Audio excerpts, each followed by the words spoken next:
Okay, 9ನೇ ಅಧ್ಯಾಯ ಶ್ಲೋಕ 26.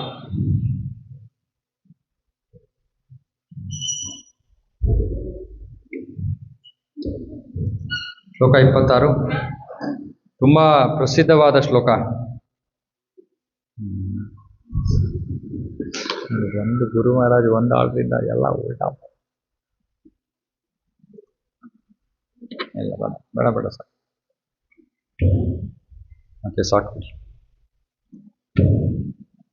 ಶ್ಲೋಕ 26. ಪತ್ರಂ ಪುಷ್ಪಂ ಫಲಂ ತೋಯಂ ಯೋ ಮೇ ಭಕ್ತ್ಯಾ ಪ್ರಯಚ್ಛತಿ ತದಹಂ ಭಕ್ತಿ ಉಪಹೃತಂ ಅಶ್ನಾಮಿ ಪ್ರಯತಾತ್ಮನಃ. ಪತ್ರಂ ಪುಷ್ಪಂ ಫಲಂ ತೋಯಂ ಯೋ ಮೇ ಭಕ್ತ್ಯಾ ಪ್ರಯಚ್ಛತಿ ತದಹಂ ಭಕ್ತಿ ಉಪಹೃತಂ ಅಶ್ನಾಮಿ ಪ್ರಯತಾತ್ಮನಃ. ಪತ್ರಂ ಪುಷ್ಪಂ ಫಲಂ ತೋಯಂ ಯೋ ಮೇ ಭಕ್ತ್ಯಾ ಪ್ರಯಚ್ಛತಿ ತದಹಂ ಭಕ್ತಿ ಉಪಹೃತಂ ಅಶ್ನಾಮಿ ಪ್ರಯತಾತ್ಮನಃ.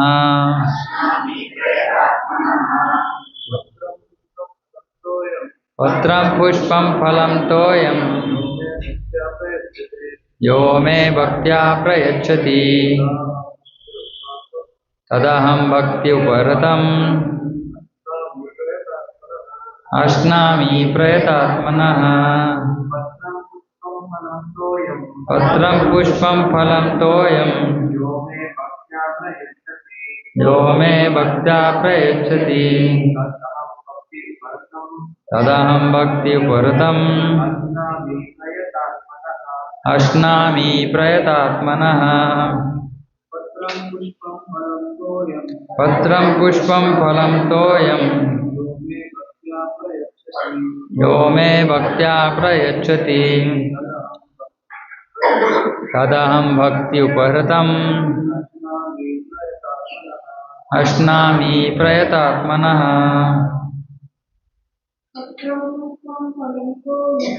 ಪತ್ರಂ ಪುಷ್ಪಂ ಫಲಂ ತೋಯಂ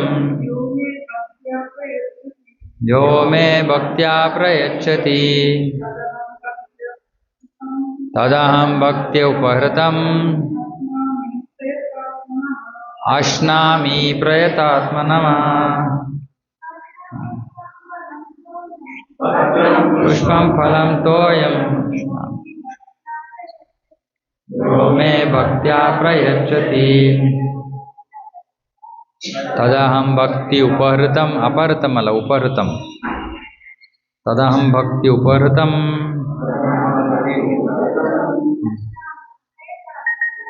ಅಶ್ನಾಮಿ ಪ್ರಯತಾತ್ಮನಃ.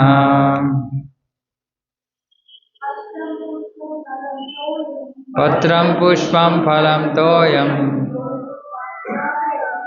ಯೋ ಮೇ ಭಕ್ತ್ಯಾ ಪ್ರಯಚ್ಛತಿ ತದಹಂ ಭಕ್ತಿ ಉಪಹೃತಂ ಅಶ್ನಾಮಿ ಪ್ರಯತಾತ್ಮನಃ. ಓಕೆ, ಪತ್ರಂ ಅಂದರೆ ಒಂದು ಎಲೆ, ಪುಷ್ಪಂ ಅಂದರೆ ಹೂವು, ಫಲಂ ಹಣ್ಣು, ತೋಯಂ ನೀರು, ಯೋ ಮೇ ಯಾರು, ಮೇ ನನಗೆ, ಭಕ್ತ್ಯಾ ಪ್ರಯಚ್ಛತಿ. ಪ್ರಯಚ್ಛತಿ ಅಂದರೆ ಕೊಡೋದು. ಹೇಗೆ ಕೊಡಬೇಕು? ಭಕ್ತಿಯಿಂದ ಕೊಡಬೇಕು. ಆವಾಗ ಏನು ಮಾಡ್ತಾನೆ ಕೃಷ್ಣ? ತದಹಂ ಅದನ್ನು ಭಕ್ತಿ ಉಪಹೃತಂ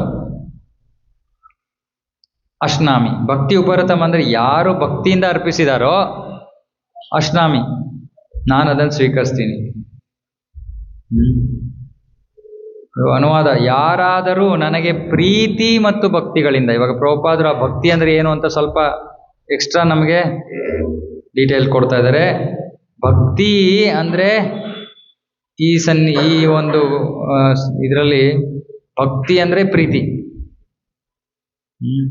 ಸೊ ಯಾರಾದರೂ ನನಗೆ ಪ್ರೀತಿ ಮತ್ತು ಭಕ್ತಿಗಳಿಂದ ಒಂದು ಎಲೆ, ಒಂದು ಹೂವು, ಒಂದು ಹಣ್ಣು ಅಥವಾ ಒಂದಿಷ್ಟು ನೀರನ್ನು ಅರ್ಪಿಸಿದರೆ ನಾನು ಅದನ್ನು ಸ್ವೀಕರಿಸುತ್ತೇನೆ. ಸರಳವಾದ ವಿಷಯ. ಇಲ್ಲಿ ಈ ಶ್ಲೋಕದಲ್ಲಿ ಭಕ್ತಿ ಅನ್ನೋದನ್ನ 2 ಸತಿ ಉಪಯೋಗಿಸಿದ್ದಾರೆ. ಕೃಷ್ಣ ಭಕ್ತಿಯ ಪ್ರಯಚ್ಛತಿ ಭಕ್ತಿ ಉಪರತಂ. ಇವಾಗ ಒಂದು ಮುಖ್ಯವಾದ ವಿಷಯವನ್ನು ನಾವು ಅರ್ಥ ಮಾಡ್ಕೋಬೇಕು. ಇದು ಕೃಷ್ಣ ಭಕ್ತಿಗೂ ವಿಷ್ಣುವಿನ ಭಕ್ತಿಗೂ ವ್ಯತ್ಯಾಸ ಇದೆ.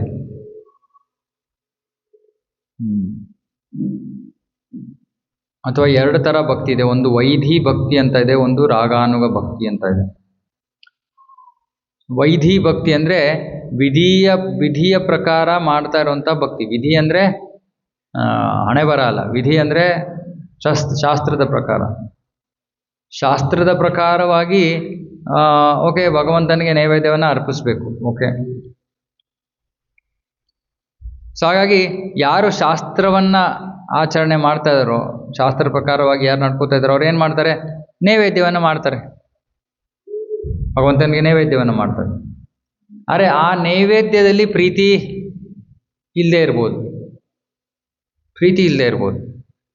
ನಾವು ಮಾಡಬೇಕು ಅಂತ ನಮ್ಗೆ ಹೇಳಿದರೆ ನಾವು ಮಾಡ್ತೀವಿ. ಇವಾಗ ಎಷ್ಟೊಂದು ಜನರ ಮನೆಯಲ್ಲಿ ಇವಾಗ ಸತ್ಯನಾರಾಯಣ ಪೂಜೆ ಇರುತ್ತೆ, ಇನ್ನೊಂದಿರುತ್ತೆ. ಯಾರು ಮಾಡೋದು ಆ ಪ್ರಸಾದ?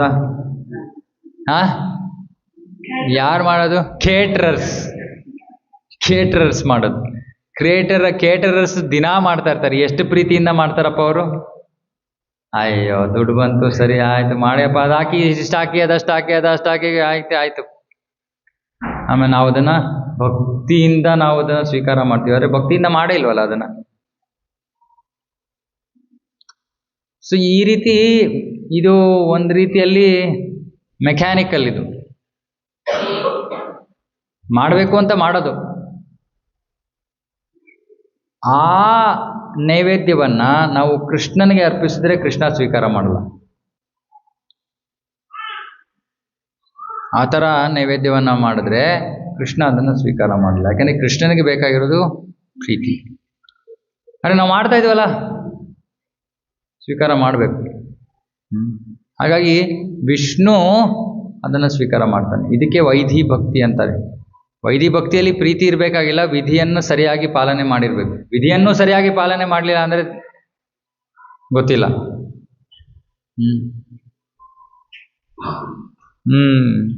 ಸೊ ಕೃಷ್ಣ ಭಕ್ತಿಯಲ್ಲಿ ಮುಖ್ಯವಾದದ್ದು ಪ್ರೀತಿ.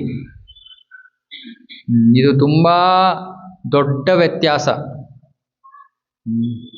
ವೈಕುಂಠಕ್ಕೂ ಗೋಲೋಕಕ್ಕೂ ಇದೇ ವ್ಯತ್ಯಾಸ. ವೈಕುಂಠದಲ್ಲಿ ಪ್ರೀತಿ ಇಲ್ಲದೆ ಇರೋ ಗೌರವ ಆಧಾರಗಳಿದ್ರೆ ವೈಕುಂಠ ಹೋಗ್ಬೋದು. ಅರೆ ಕೃಷ್ಣನ ಹತ್ರ ಹೋಗಂಗಿಲ್ಲ. ಕೃಷ್ಣ ಹತ್ರ ನಾವು ಅಫಿಷಿಯಲ್ ಆಗಿ ಹೋಗೋಕ್ಕಾಗಲ್ಲ. ರೆಕಮೆಂಡೇಶನ್ ಲೆಟರ್ ಸಿಕ್ಕಿದೆ ನಮಗೆ, ಅಫಿಷಿಯಲ್ ಆಗಿ ಗೋಲೋಕಕ್ಕೆ ಕರ್ಕೊಂಡಪ್ಪ. ಸೊ ಹಾಗಾಗಿ ಇಲ್ಲಿ ಮುಖ್ಯವಾದ ಪದ ನಮಗೆ ಅರ್ಥ ಮಾಡ್ಕೋಬೇಕಾಗಿರೋದು ಪ್ರೀತಿ. ಇವಾಗ ಎಲ್ರಿಗೂ ಸರಳವಾದ ಪ್ರಶ್ನೆ ಕೇಳ್ತೀನಿ, ಪ್ರೀತಿ ಅಂದ್ರೆ ಏನು? ಏನು ಪ್ರಭು ಇದು ಪಿಕ್ಚರ್ ಕೆಟ್ಟೋಯ್ತಾ?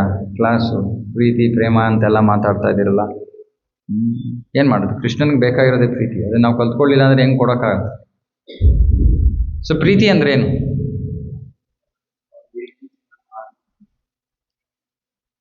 ಬೇರೆಯವರು ಇಲ್ಲಿ ಫ್ರಂಟ್ ರೋನಲ್ಲಿರೋರೆಲ್ಲ ಸ್ವಲ್ಪ ನಿದ್ದೆ ಮಾಡಿ. ಪ್ರೀತಿ ಅಂದ್ರೇನು? ಭಕ್ತಿ ಅಂದ್ರೇನು? ಪ್ರೀತಿ ಅಂದ್ರೇನು? ಭಕ್ತಿ.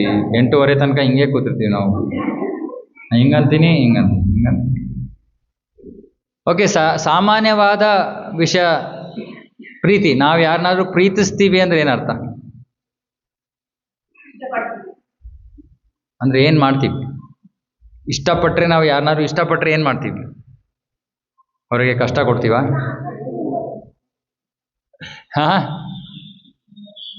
ಏನು ಇಲ್ಲಿ ಮುಂದೆ ಅಂದರೆ ಬರೀ ಫ್ರಂಟ್ ರೋ ನಿಮ್ಗೆ ಗೊತ್ತು ಯಾರು ನಮ್ಮ ರೆಗ್ಯುಲರ್ ನಮ್ಮ ಕ್ಲಾಸ್ಗಳು ಕೇಳ್ತಾರೋ ಅವ್ರು ಬಿಟ್ಟು ಬೇರೆಯವರೆಲ್ಲ ಆನ್ಸರ್ ಮಾಡು. ಪ್ರೀತಿ ಅಂದ್ರೇನು?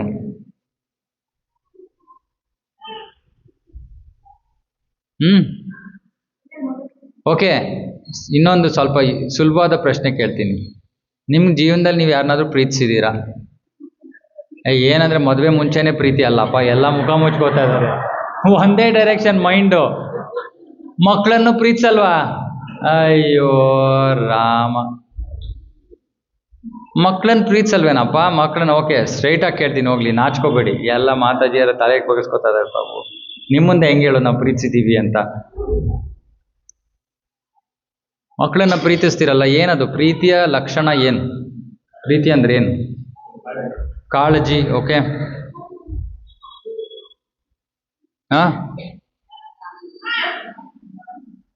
ಇನ್ನೇನು ಮಕ್ಕಳನ್ನ ಪ್ರೀತಿಸೋದು ಅಂದ್ರೆ ಏನರ್ಥ? ಇಷ್ಟೇನಾ? ಓಕೆ, ಅವರನ್ನ ನೋಡ್ಕೊಳ್ಳೋದು, ಅವರ ಆರೈಕೆ ಮಾಡೋದು. ಓಕೆ, ಆಮೇಲೆ ಇಷ್ಟವಾದದನ್ನು ತಿನ್ನಿಸೋದು. ಯಾರಿಗೆ ಇಷ್ಟವಾದದ್ದು? ಮಕ್ಕಳಿಗೆ ಚಾಕ್ಲೇಟ್ ಇಷ್ಟ.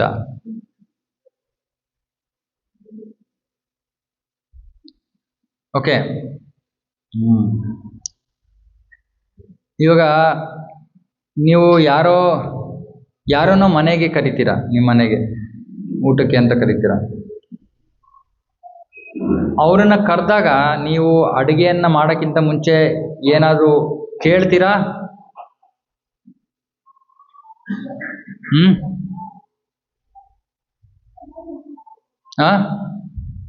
ಇಲ್ಲ ನಿಮಗೆ ಇಷ್ಟ ಬಂದಿದ್ದು ಏನು ಬೇಕೋ ಮಾಡ್ತೀರಾ? ಇಷ್ಟ ಬಂದಿದ್ದು ಮಾಡ್ತಿದ್ದು, ಬೇಕಾದ್ರೆ ತಿನ್ರಿ ಬಿಟ್ರೆ ಬಿಡಿ ಅಂತ.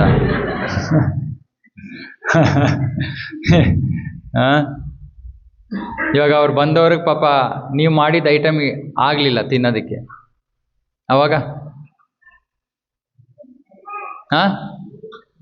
ಬೇರೆ ತರಿಸ್ಕೊಡೋದು. ಹೋಟ್ಲ್ ಇದೆಯಲ್ಲ, ಪ್ರೀತಿಯಿಂದ ಹೋಟ್ಲಿಂದ ತರಿಸ್ತೀವಿ ನಾವು. ಇದು ಪ್ರೀತಿ ಅಲ್ಲ. ಪ್ರೀತಿ ಅಂದರೆ ಸರಳವಾದ ವಿಷಯ. ಪ್ರೀತಿ ಅಂದರೆ ಯಾವ ವ್ಯಕ್ತಿಯನ್ನು ಪ್ರೀತಿಸ್ತೀವೋ ಅವರಿಗೆ ಏನು ಇಷ್ಟ ಏನು ಕಷ್ಟ ಅಂತ ತಿಳ್ಕೊಳ್ಳೋದು ಮೊದಲು ಮುಖ್ಯವಾದ ವಿಷಯ. ಇವಾಗ ನಮ್ಮ ವೈದಿಕ ಪದ್ಧತಿಯಲ್ಲಿ ಪ್ರೀತಿ ಮೊದಲು ಬರ್ತಾ ಇತ್ತೋ ಮದುವೆ ಮೊದಲು ಬರ್ತಾ ಇತ್ತೋ? ಮೊದಲು ಮದುವೆ, ಆಮೇಲೆ ಪ್ರೀತಿ. ಇವತ್ತಿನ ಕಾಲದಲ್ಲಿ ಇಲ್ಲವೇ ಇಲ್ಲ, ಪಿಕ್ಚರೇ ಇಲ್ಲ, ಪ್ರೀತಿ ಅನ್ನೋದು ಇಲ್ಲವೇ ಇಲ್ಲ. ಸೊ ಯಾಕೆ ಹಿಂಗೆ? ಮೊದಲು ವಿವಾಹ ಆಮೇಲೆ ಪ್ರೀತಿ ಅಂದ್ರೆ ಏನರ್ಥ? ಅದ್ರ ಅರ್ಥ ಏನು? ಒಬ್ರನ್ನೊಬ್ರು ತಿಳ್ಕೊಳ್ಳೋದು. ಸೊ ಇನ್ನೊಬ್ಬ ವ್ಯಕ್ತಿಯನ್ನ ನಾವು ತಿಳ್ಕೊಳ್ಳಿಲ್ಲ ಅಂದ್ರೆ ಅವರನ್ನ ಪ್ರೀತಿಸಕ್ಕಾಗಲ್ಲ. ಅವಾಗ ನಿಮಗೆ ಏನು ಅನ್ಸುತ್ತೋ ಅದನ್ನ ನೀವು ಮಾಡ್ತೀರಾ ಅಷ್ಟೇ. ಅವ್ರಿಗದು ಇಡ್ಸುತ್ತೋ ಇಲ್ವೋ ಅದು ಹೇಳಿದ್ರಲ್ಲ, ಬೇಕಾದ್ರೆ ಬರ್ತಾರೆ ತಿಂತಾರೆ ಅಲ್ವಾ, ಏನಂತ ಇಲ್ಲ ಹೋಟ್ಲಿಂದ ತಂದು ಕೊಡ್ತೀವಿ. ಅದು ಪ್ರೀತಿ ಅಲ್ಲ. ಅದು ಪ್ರೀತಿ ಅಂದರೆ ಕೇಳಬೇಕು. ನಿಮಗೆ ಎಲ್ಲ ನೀವು ತಿಂತೀರಾ, ಯಾವ್ದಾದ್ರು ಸ್ವೀಟ್ ತಿಂತೀರಾ, ಖಾರ ತಿಂತೀರಾ, ಯಾವ್ದು ಇಷ್ಟಪಡ್ತೀರಾ ಕೇಳಿ ಅದ್ರ ಪ್ರಕಾರ ಮಾಡಬೇಕು. ಬಂದವರು ಸಂತೋಷವಾಗಿ ಹೋಗ್ಬೇಕು. ಓಕೆ, ಯಾರೋ ಹೇಳದೆ ನಮಗೆ ಹಂಗೆ ಆಕಸ್ಮಿಕವಾಗಿ ಬಂದರೆ ಏನು ಮಾಡೋಕ್ಕಾಗಲ್ಲ. ಓಕೆ, ಏನಿದೆಯೋ ನಾವು ಅದನ್ನು ಆಫರ್ ಮಾಡ್ತೀವಿ. ಆದರೆ ಯಾರು ನೀವು ಮನೆಗೆ ಕರಿತಾ ಇದ್ರೆ ಊಟಕ್ಕೆ ಬನ್ನಿ ನಮ್ಮ ಮನೆಗೆ ಅಂದರೆ ಒಂದು ಸ್ವಲ್ಪ ಕಾಳಜಿ ತೋರಬೇಕು. ಯಾರಿಗೋ ಡಯಾಬಿಟಿಸ್ ಇರುತ್ತೆ, ಯಾರಿಗೋ ಇನ್ನೊಂದಿರುತ್ತೆ, ಮತ್ತೊಂದಿರುತ್ತೆ, ಅದೆಲ್ಲ ಪ್ರಕಾರವಾಗಿ ನಾವು ಅಡುಗೆ ಮಾಡಬೇಕಲ್ಲ. ಸೊ ಪ್ರೀತಿ ಅಂದರೆ ಪರಸ್ಪರ ನಾವು ಮೊದಲು ವ್ಯಕ್ತಿಯನ್ನು ಅರ್ಥ ಮಾಡ್ಕೋಬೇಕು. ಅವಾಗ ಮಾತ್ರ ಪ್ರೀತಿ ಇರೋದಕ್ಕೆ ಸಾಧ್ಯ. ಸೊ ಹಾಗಾಗಿ ಕೃಷ್ಣನಿಗೆ ಪ್ರೀತಿ ಅಂದರೆ ಮೊಟ್ಟ ಮೊದಲಿಗೆ ನಾವು ಕೃಷ್ಣ ಏನು ಅಂತ ಅರ್ಥ ಮಾಡ್ಕೋಬೇಕು. ಕೃಷ್ಣ ಏನು ಅಂತ ಅರ್ಥ ಮಾಡ್ಕೊಂಡಾಗ ನಾವು ಆಮೇಲೆ ಅವನಿಗೆ ಪ್ರೀತಿಯನ್ನ ತೋರ್ಬೋದು. ಇವಾಗ ಇಲ್ಲಿ ಕೃಷ್ಣ ಹೇಳ್ತಾ ಇದ್ದಾನೆ, ನನಗೆ ನೀವು ಏನು ಕೊಟ್ಟರು ಪ್ರೀತಿಯಿಂದ ಕೊಡಿ. ಏನೇನು ಕೊಡ್ಬೋದು ನಾವು? ಪತ್ರಂ ಅಂದರೆ ಎಲೆ. ಕೃಷ್ಣನಿಗೆ ಯಾವ ಎಲೆ ಕೊಡ್ತೀವಿ ನಾವು? ತುಳಸಿ ಎಲೆ. ಕೃಷ್ಣನಿಗೆ ಎಲ್ಲಕ್ಕಿಂತ ತೃಪ್ತಿ ಆಗೋದು ತುಳಸಿ ಎಲೆ. ಆಮೇಲೆ ಪತ್ರಂ ಪುಷ್ಪಂ. ನಾವು ಪುಷ್ಪವನ್ನು ಅರ್ಪಣೆ ಮಾಡ್ತೀವಲ್ಲ ಭಗವಂತನಿಗೆ ಪ್ರೀತಿಯಿಂದ. ಇವತ್ತು ನಾವು ಪ್ರೀತಿಯಿಂದ ಮಾಡಲಿಲ್ಲ, ಇವತ್ತು ನಮ್ಗೆ ಮೀಟಿಂಗ್ ಇತ್ತು, ಹಾಗಾಗಿ ನಾವು ಮಾರ್ಕೆಟಿಂದ ತಂದ್ವಿ ನಾವು ಇವತ್ತು. ಆದರೆ ಸಾಮಾನ್ಯವಾಗಿ ನಾವು ಪ್ರೀತಿಯಿಂದ ಮಾಡ್ತೀವಿ. ಕೃಷ್ಣನಿಗೆ ಯಾವ್ದು ಚೆನ್ನಾಗಿರುತ್ತೆ, ಹೋದ ವಾರ ಯಾವ್ದು ಹಾಕಿದ್ವಿ, ಈ ವಾರ ಏನು ಮಾಡಿದ್ರೆ ಚೆನ್ನಾಗಿರುತ್ತೆ, ಇದು ಪ್ರೀತಿಯ ವಿಚಾರ. ಫಲಂ ಒಂದು ಇಂಪಾರ್ಟೆಂಟು. ಯಾವ ಥರ ಫಲ ನಾವು ಕೃಷ್ಣನಿಗೆ ಅರ್ಪಿಸ್ಬೇಕು ಮತ್ತೆ ಫಸ್ಟ್ ಬ್ರಾಂಚರ್ ಸ್ವಲ್ಪ ಸುಮ್ಮನೆ ಯಾವ ಥರ ಫಲವನ್ನು ನಾವು ಕೃಷ್ಣನಿಗೆ ಅರ್ಪಿಸ್ಬೇಕು. ಓಕೆ, ಇವಾಗ ನೀವು ಕೃಷ್ಣನಿಗೆ ಅರ್ಪಿಸ್ತಾ ಇರೋ ಫಲ ಕೃಷ್ಣ ತಗೋತಾನ? ಪ್ರೀತಿಯಿಂದ ಅರ್ಪಣೆ ಮಾಡಿದ್ರೆ ತಗೋತಾನೆ. ಇವಾಗ ಸಾಮಾನ್ಯವಾಗಿ ನಾನು ಇಲ್ಲಿ ನೋಡ್ತಾ ಇರ್ತೀನಿ ಯಾವಾಗಲೂ ನೈವೇದ್ಯ ಏನು ಬರುತ್ತೆ ಅಂತ ಅಲ್ಲಿ. ಯಾಕಂದರೆ ಅದು ಯಾವ ಥರ ಇರುತ್ತೆ ಅನ್ನೋದು ನಮಗೆ ಬಹಳ ಮುಖ್ಯ. ಇವಾಗ ನೀವು ಕೃಷ್ಣನಿಗೆ ಬಾಳೆಹಣ್ಣನ್ನು ಯಾವ ರೀತಿ ಕೊಡ್ತೀರಾ? ಹಣ್ಣನ್ನು ಕೊಡ್ತೀರೋ ಕಾಯಿ ಕೊಡ್ತೀರೋ? ಅಂದರೆ ನೀವು ಹಣ್ಣನ್ನು ತಗೊಂಡಾಗ ನೀವೇನು ಯೋಚನೆ ಮಾಡಬೇಕು, ಇದು ಕೃಷ್ಣನಿಗೆ ಯಾವಾಗ ನೈವೇದ್ಯ ಆಗತ್ತೆ ಆ ನೈವೇದ್ಯದ ಸಮಯದಲ್ಲಿ ಇದು ತಿನ್ನೋ ಥರ ಇರುತ್ತಾ?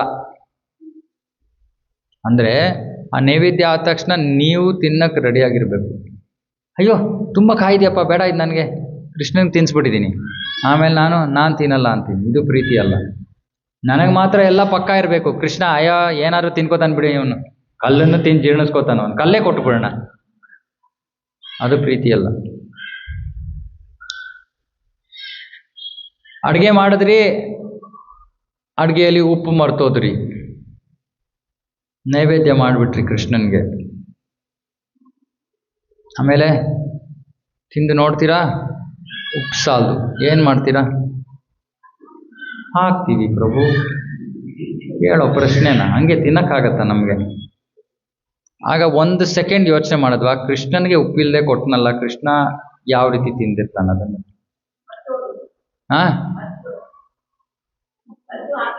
ಮರ್ತು ಹಾಕ್ಲಿಲ್ಲ, ಕಾರಣ ಏನೇ ಇರ್ಬೋದು. ಮರ್ತು ಹಾಕದೇ ಇದ್ದಾಗ ಕೃಷ್ಣ ಹಂಗೆ ತಿಂದಾತಾನೆ.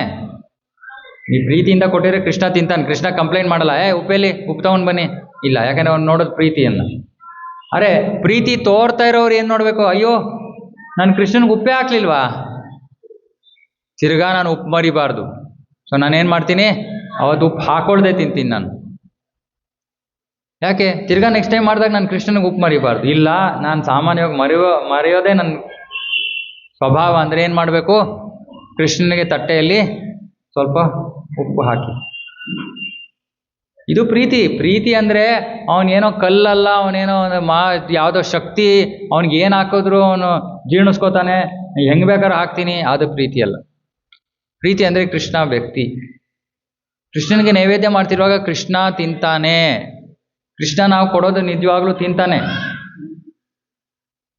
ಹಾಗಾಗಿ ಅದನ್ನು ಯಾವ ರೀತಿಯಿಂದ ನಾವು ಅರ್ಪಿಸ್ಬೇಕು, ಅವನಿಗೆ ಪ್ರೀತಿಯಿಂದ ಅವನಿಗೆ ಅರ್ಪಿಸ್ಬೇಕು.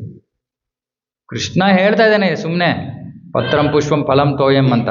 ಅಂದರೆ ಇದು ಯಾರಿಗೆ ಅಂದರೆ, ಇವಾಗ ಉದಾಹರಣೆಗೆ ಯಾರ ಹತ್ರನೋ ನಿಜವಾಗ್ಲೂ ಯಾವ ಥರ ಒಂದು ಸೌಕರ್ಯಗಳಿಲ್ಲ, ಅಥವಾ ಎಲ್ಲೋ ನಾವು ಟ್ರಾವೆಲ್ ಮಾಡ್ತಾ ಇರ್ತೀವಿ, ಏನೋ ಅಷ್ಟೊಂದು ನಮಗೆ ಅರ್ಪಣೆ ಮಾಡೋಕ್ಕಿಲ್ಲ. ಕೃಷ್ಣ ಏನು ಸ್ವೀಕಾರ ಮಾಡ್ತಾನೆ, ಸರಿ ನೀವೆಲ್ಲೋ ಅಲ್ಲಿ ರೈಲ್ವೆ ಸ್ಟೇಷನಲ್ಲಿ ಹಣ್ಣು ಸಿಕ್ತು, ಹಣ್ಣು ತೊಗೊಂಡು ಅದನ್ನು ತೊಳೆದ್ಬಿಟ್ಟು ನೀವು ಕೃಷ್ಣನಿಗೆ ನೈವೇದ್ಯ ಮಾಡಿದ್ರೆ ಕೃಷ್ಣ ಸ್ವೀಕಾರ ಮಾಡ್ತಾನೆ. ಯಾಕೆಂದ್ರೆ ಅವನಿಗೆ ಬೇಕಾಗಿರೋ ಪ್ರೀತಿ. ಏನಿದು ನೀವು ಬೆಳಗ್ಗೆನೂ ನನಗೆ ಸರಿಯಾಗಿ ಊಟ ಕೊಡಲಿಲ್ಲ, ಇವಾಗಲೂ ಊಟ ಕೊಡಲಿಲ್ಲ ಅಂತ ಕೃಷ್ಣ ಕೇಳಲ್ಲ. ಯಾಕೆ? ಅವ್ನು ನೋಡ್ತಾ ಇರೋದಲ್ಲಿ ಪ್ರೀತಿ. ಇವಾಗ ನಮಗೆ ಮಹಾಭಾರತದಲ್ಲಿ ನಾವು ಕೇಳ್ತೀವಿ ಅಕ್ರೂರನ ಪ್ರೀತಿ ಕೃಷ್ಣನ ಪ್ರತಿ. ಎಷ್ಟು ಪ್ರೀತಿ ಇತ್ತು ಅಕ್ರೂರನಿಗೆ ಕೃಷ್ಣನ ಪ್ರತಿ. ಕೃಷ್ಣನನ್ನ ಮನೆ ಕರೀತಾನೆ ಅಕ್ರೂರನ ಪತ್ನಿ. ಏನು ಮಾಡ್ತಾಳೆ ಅಕ್ರೂರನ ಪತ್ನಿ? ಬಾಳೆಹಣ್ಣು ತಗೋತಾಳೆ, ಕೃಷ್ಣಂಗೆ ಏನು ಕೊಡ್ತಾಳೆ? ಸಿಪ್ಪೆ ಕೊಡ್ತಾಳೆ. ಅಷ್ಟು ಪ್ರೀತಿ.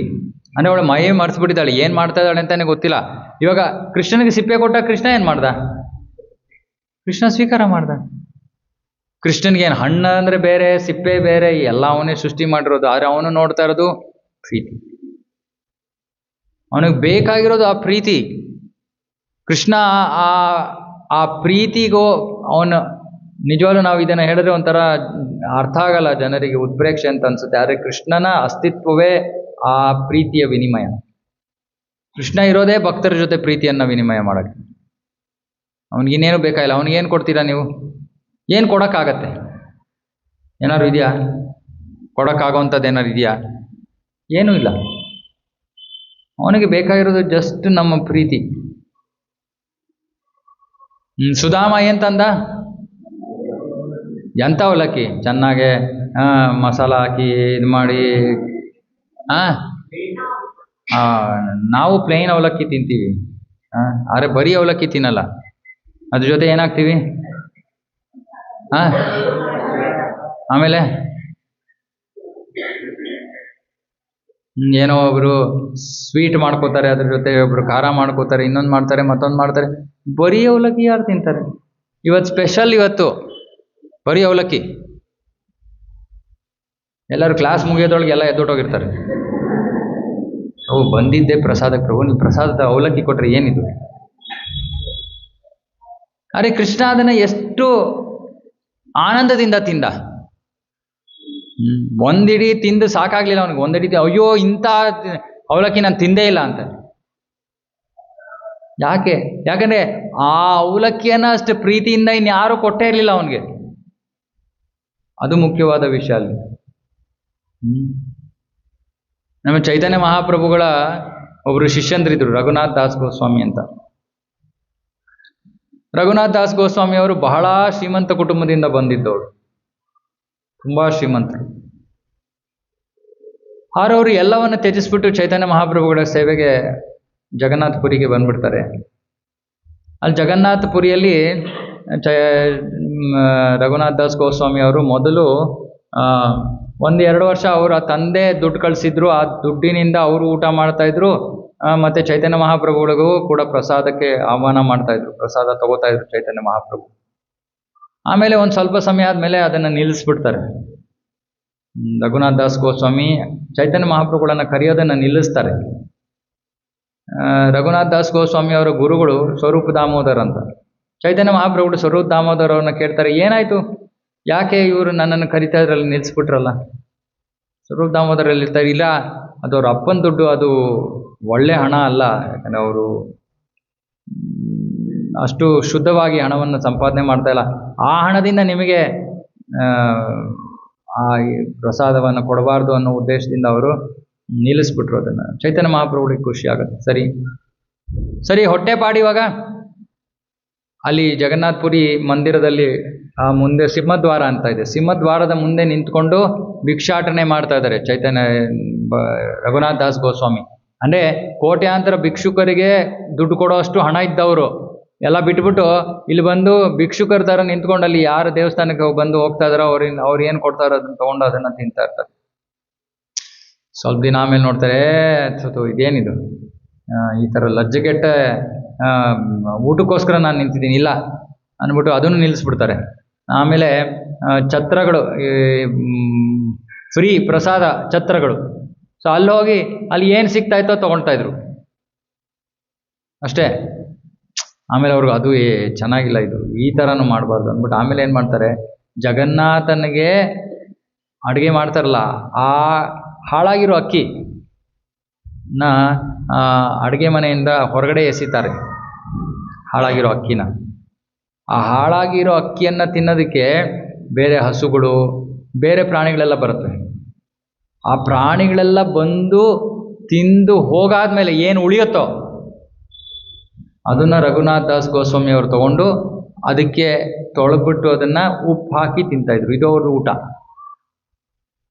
ಚೈತನ್ಯ ಮಹಾಪ್ರಭುಗಳಿಗೆ ಗೊತ್ತಾಗತ್ತೆ, ಅಲ್ಲ ಎಂತಹ ಪರಿಸ್ಥಿತಿಯಲ್ಲಿದ್ದು, ಎಂತಹ ಸೌಕಾರರು ಅದು ಇದು ಇತ್ಯಾದಿ ಬರ್ತಾ ಬರ್ತಾ ಬರ್ತಾ ಕೊನೆಗೆ ಇದನ್ನು ತಿಂತಾರೆ. ಚೈತನ್ಯ ಮಹಾಪ್ರಭುಗಳು ಏನು ಮಾಡ್ತಾರೆ, ರಘುನಾಥ್ ದಾಸ್ ಗೋಸ್ವಾಮಿ ಅವ್ರ ಹತ್ರ ಹೋಗ್ತಾರೆ. ಹೋಗ್ಬಿಟ್ಟು ಹೇಳ್ತಾರೆ, ರಘುನಾಥ್ ನೀನೇನೋ ತುಂಬ ರುಚಿಕರವಾದ ಏನೋ ಪ್ರಸಾದವನ್ನು ಪ್ರತಿದಿನ ತಿಂತೀಯಂತೆ, ನನಗೂ ಸ್ವಲ್ಪ ಕೊಡು ಅಂದ್ಬಿಟ್ಟು ಅದೇ ಪ್ರಸಾದವನ್ನು ಚೈತನ್ಯ ಮಹಾಪ್ರಭು ತಿಂತಾರೆ. ತಿಂದ್ಬಿಟ್ಟು ಹೇಳ್ತಾರೆ, ಇಷ್ಟು ರುಚಿಕರವಾದ ಪ್ರಸಾದವನ್ನು ನಾನು ಎಲ್ಲೂ ತಿಂದೇ ಇಲ್ಲ. ಅಂದ್ರೆ ಏನರ್ಥ, ಭಕ್ತರು ಭಗವಂತನಿಗೆ ಒಂದು ಪ್ರೀತಿಯ, ಇದು ಎಲ್ಲ ಪ್ರೀತಿ, ಇದು ಕೃಷ್ಣನಿಗೆ ಇದು ಇಷ್ಟ ಆಗಲ್ಲ ನಾನು ಹಿಂಗೆ ಮಾಡಲ್ಲ, ಕೃಷ್ಣನಿಗೆ ಅದಷ್ಟು ಇಷ್ಟ ಆಗಲ್ಲ ನಾನು ಹಾಗೆ ಮಾಡಲ್ಲ, ನನಗೆ ಒಣಗೋಗಿ ಹಾಳಾಗಿರೋ ಅಕ್ಕಿ ಅದಕ್ಕೆ ಉಪ್ಪು ಹಾಕೊಂಡು ತಿನ್ಬೇಕು, ನನಗೆ ಪರವಾಗಿಲ್ಲ, ಇದು ಪ್ರೀತಿ. ಚೈತನ್ಯ ಮಹಾಪ್ರಭುಗಳು ನೋಡ್ತಾ ಇದ್ದಾರೆ, ಇವನು ನನಗೆ ಇಷ್ಟೊಂದು ಪ್ರೀತಿಯನ್ನು ತೋರ್ತಾ ಇದ್ದಾನೆ, ನಾನು ಅವನಿಗೆ ಪ್ರೀತಿಯನ್ನು ತೋರಬಾರ್ದು ಅಂದ್ಬಿಟ್ಟು ಚೈತನ್ಯ ಮಹಾಪ್ರಭು ಅದನ್ನು ತಿನ್ಬಿಟ್ಟು ಹೇಳ್ತಾರೆ, ಇದಕ್ಕಿಂತ ರುಚಿಕರವಾದ ಪ್ರಸಾದ ಆಹಾರವನ್ನೇ ನಾನು ತಿಂದಿಲ್ಲ.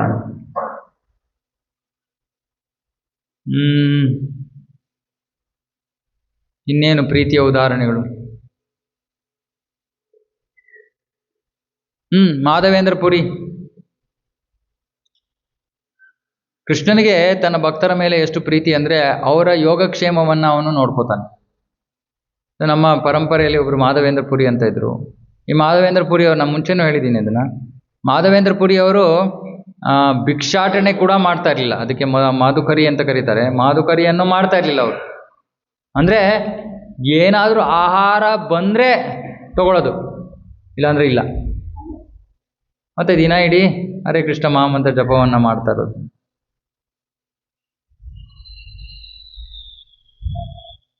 ಒಂದ್ಸತಿ ಮಾಧವೇಂದ್ರ ಪುರಿ ಅವರು ವೃಂದಾವನಕ್ಕೆ ಬರ್ತಾರೆ. ಗೋವರ್ಧನದ ಬೆಟ್ಟದ ಹತ್ತಿರ ಬಂದು ಒಂದು ಕಡೆ ಅವರು ಒಂದು ಮರದ ಕೆಳಗಡೆ ಕೂತಿದ್ದಾರೆ. ಕೂತ್ಕೊಂಡು ತಮ್ಮ ಜಪವನ್ನು ಮಾಡ್ತಾ ಇದ್ದಾರೆ. ಹರೇ ಕೃಷ್ಣ ಕೃಷ್ಣ ಕೃಷ್ಣ ಹರೇ ಹರೇ, ಹರೇ ರಾಮ ರಾಮ ರಾಮ ಹರೇ ಹರೇ ಜಪವನ್ನು ಮಾಡ್ತಾ ಇದ್ದಾರೆ. ತುಂಬ ಸಮಯ ಆಯಿತು. ಹಾಗೆ ಕೂತಿದ್ದಾರೆ, ಎಲ್ಲೂ ಹೋಗಿಲ್ಲ, ಊಟ ಗೀಟ ಏನೂ ಸಿಕ್ಕಿಲ್ಲ.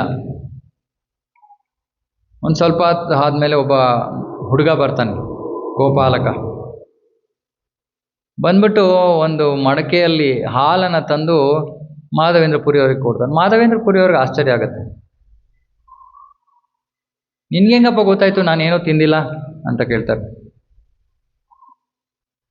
ಆಗ ಗೋಪಾಲಕ ಹೇಳ್ತಾನೆ, ಇಲ್ಲ ಇದು ನಮ್ಮ ಊರು, ಈ ಊರಲ್ಲಿ ಯಾರೂ ಉಪವಾಸ ಇರಂಗಿಲ್ಲ. ಆ ಥರ ಯಾರಾದರೂ ಉಪವಾಸ ಇರ್ತಾ ಇದ್ರೆ ಅವ್ರಿಗೆ ಆಹಾರವನ್ನು ಪೂರೈಸೋ ಕೆಲಸ ನಂದು, ಹಾಗಾಗಿ ನಾನು ಇದನ್ನು ತಂದಿದ್ದೀನಿ.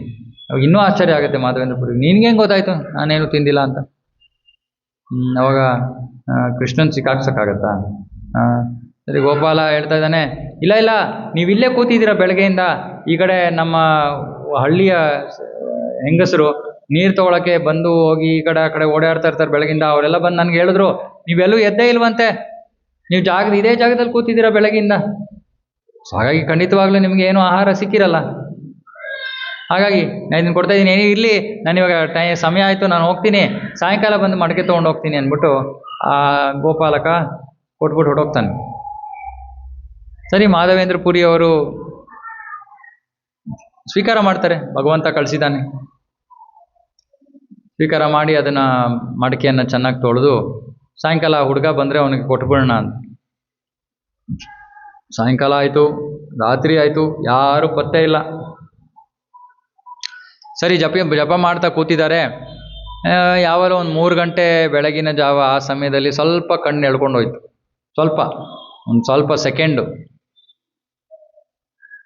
ಅಷ್ಟೇ ಅವಕಾಶ ಸಿಕ್ಕಿದ್ದು ಅಂದ್ಬಿಟ್ಟು ಕೃಷ್ಣ ಅವ್ರ ಕನ್ಸಲ್ಲಿ ಬಂದ್ಬಿಡ್ತಾನೆ. ಕನ್ಸಲ್ಲಿ ಬರ್ತಾನೆ. ಅರೆ ಕನ್ಸಲ್ಲಿ ಬಂದರೆ ಯಾವ ರೂಪ?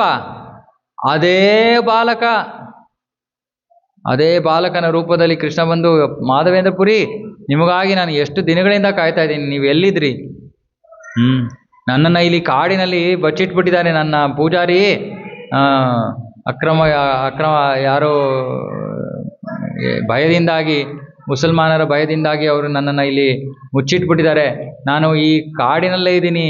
ಸಾಕಷ್ಟು ಬಿಸಿಲು, ಚಳಿ, ಮಳೆ ಇವೆಲ್ಲವನ್ನು ನಾನು ಸಹಿಸ್ಕೋಬೇಕಾಗ್ತಾ ಇದೆ.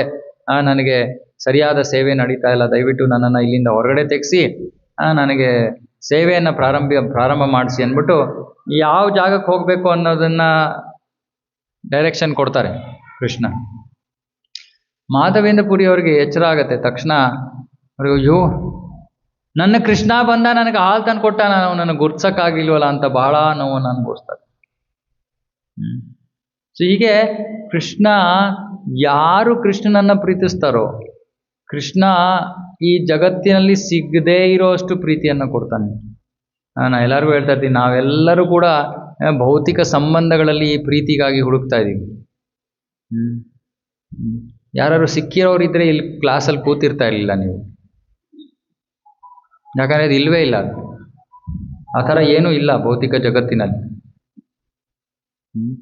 ಆ ಪ್ರೀತಿ ಇರೋದು ಕೇವಲ ಕೃಷ್ಣನ ಸಂಬಂಧದಲ್ಲಿ ಮಾತ್ರ. ಎಂಥ ಪ್ರೀತಿ ಇದು? ಯಾವ ಎಕ್ಸ್ಪೆಕ್ಟೇಷನ್ ಇಲ್ಲದೆ ಇರೋವಂಥ ಪ್ರೀತಿ. ಭೌತಿಕ ಜಗತ್ತಿನಲ್ಲಿ ನೀವು ಯಾರಾದರೂ ಇಂಗ್ಲೀಷೊಳಗೆ ಅದೇ ಇದೆ, ನಾವಿನ್ನೊಬ್ರು ಬೆನ್ನು ಕೆರೆದ್ರೆ ಅವ್ರು ನಮ್ಮ ಬೆನ್ನು ಕೆರಿಬೇಕು ಅಂತ. ಅದಕ್ಕೆ ನಾವು ಅವ್ರ ಬೆನ್ನು ಕೆರಿಯೋದು, ಯಾಕಂದ್ರೆ ನಮ್ಮ ಬೆನ್ನು ನಾವೇ ಕೆರ್ಕೊಳಕ್ಕಾಗಲ್ಲ. ಬಾಯಿಲಿ ನಾನು ನಿನ್ನ ಬೆನ್ನು ಕೆರಿತೀನಿ, ನೀನು ನನ್ನ ಬೆನ್ನು ಕೆರಿ. ಅಂದರೆ ನಮಗೆ ಸ್ವಾರ್ಥದ ಏನೂ ಒಂದು ಅಪೇಕ್ಷೆ ಇಲ್ಲದೇ ನಾವು ಯಾರ ಹತ್ರನೂ ಏನೂ ಮಾಡಲ್ಲ, ಯಾವ ವ್ಯವಹಾರನೂ ಇಲ್ಲ, ಎಲ್ಲವೂ ಸ್ವಾರ್ಥ. ನನ್ನ ಮಗಳು 21, ಅವಳಿಗೆ ವಯಸ್ಸು ಇವಾಗ ಇಂಟರ್ನ್ಶಿಪ್ ಅಂತ ಒಂದು ಆಫೀಸಲ್ಲಿ ಕೆಲಸ ಮಾಡೋಕ್ಕೆ ಹೋಗ್ತಾ ಇದ್ದಾಳೆ. ಅವಳು ಮೊನ್ನೆ ನನಗೆ ಬಂದು ಹೇಳ್ತಾಳೆ, ಅಪ್ಪ ಈ ಜಗತ್ತಿನಲ್ಲಿ ಎಲ್ಲರೂ ಎಷ್ಟು ಸ್ವಾರ್ಥಿಗಳಪ್ಪ. ಹೌದಮ್ಮ, ಇದೇ ನಿಜವಾದ ಜಗತ್ತು, ಬಾ welcome to the world, real world ಅಂದೆ. ಯಾಕಂದರೆ ಎಲ್ಲರೂ ಸ್ವಾರ್ಥಿಗಳೇ. ಇವಾಗ ಅಲ್ಲಿ ಫ್ಯಾನ್ ಸ್ವಿಚ್ ಇದೆ, ನೀವು ಫ್ಯಾನ್ ಕೆಳಗಡೆ ಕೂತಿದ್ದೀರಾ, ನಿಮ್ಗೇನು ಬೇಕು?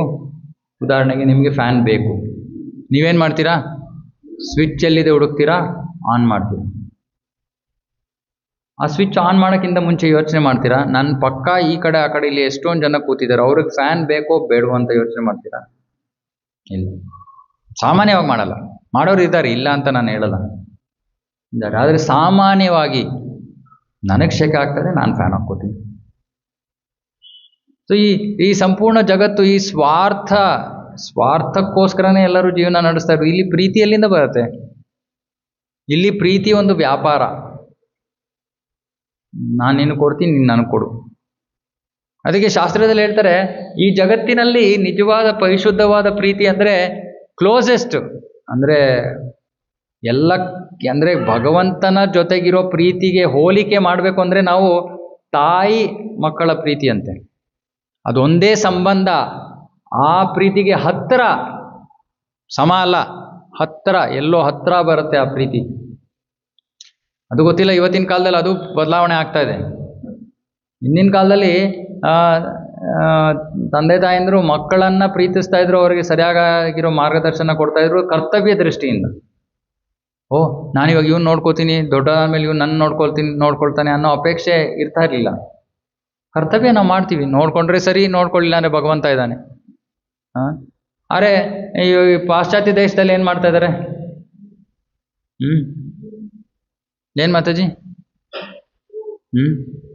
ಮಕ್ಕಳು ಇನ್ನೂ ಟೀನೇಜ್ ಆಗಿಲ್ಲ, 13, 15, 16 ವರ್ಷ ಅಲ್ಲಿ ಏನು ಮಾಡಿಬಿಡ್ತಾರೆ, ಮನೆಯಿಂದ ಓಡಿಸ್ಬಿಡ್ತಾರೆ ತಂದೆ ತಾಯಿಂದ.